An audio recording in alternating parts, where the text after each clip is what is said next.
Do you think a lot of writers read their work to other people and get those reactions? Or is it usually like, read this and then tell me what you think afterwards? That read it and tell me what you think afterwards, I hold very little, respect for that. Because what you get is th- the sort of obligated, intellectualized fixing of the work.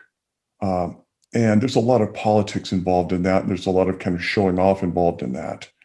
Um, so that is, almost more detrimental than it is beneficial. Uh, what I want is to be able to read it and to test the clarity. The only question I really have afterwards is, did you understand everything that took place in this story? Because clarity is the most important quality of a story in my mind. Hmm. Interesting. I guess that's interesting. Do you ever want someone to have to read something 10 times before they really understand it? Or do they read it 10 times to see it in 10 different ways at 10 different times in their life?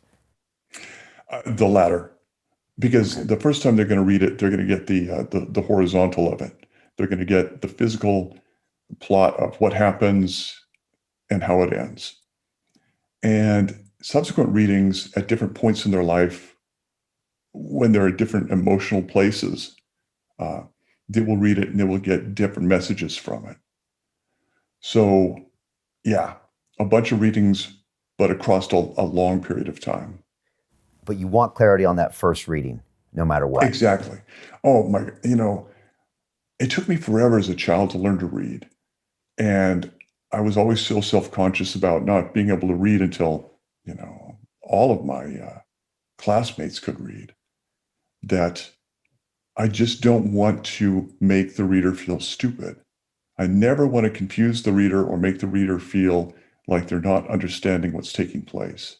So physical verbs, uh, a lot of clarity, a certain amount of repetition, and things paced in such a way that the reader is actually kind of ahead of the narrator, and the reader will come to realize what's taking place before the narrator realizes the true nature of what's happening.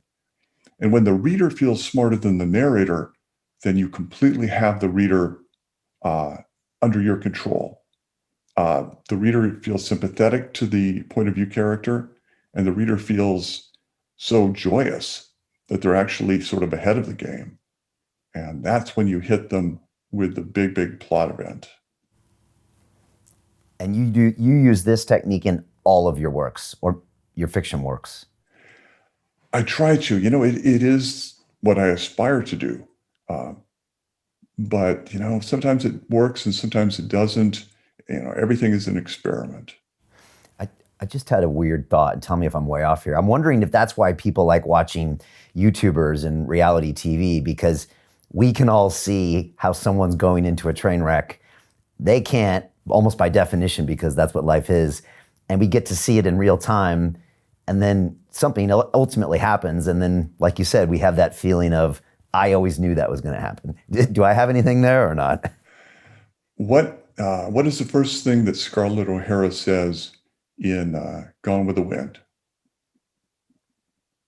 It's that war line, right? War, war, war. There is not going to be any war. And the moment she says that, the reader thinks, oh, you poor, beautiful, charming, wealthy idiot. And regardless of all of her gifts, we are smarter than her, and we know that she's about to go through something really miserable. And so we care about her and we feel superior to her. And that's not a bad place to put the reader.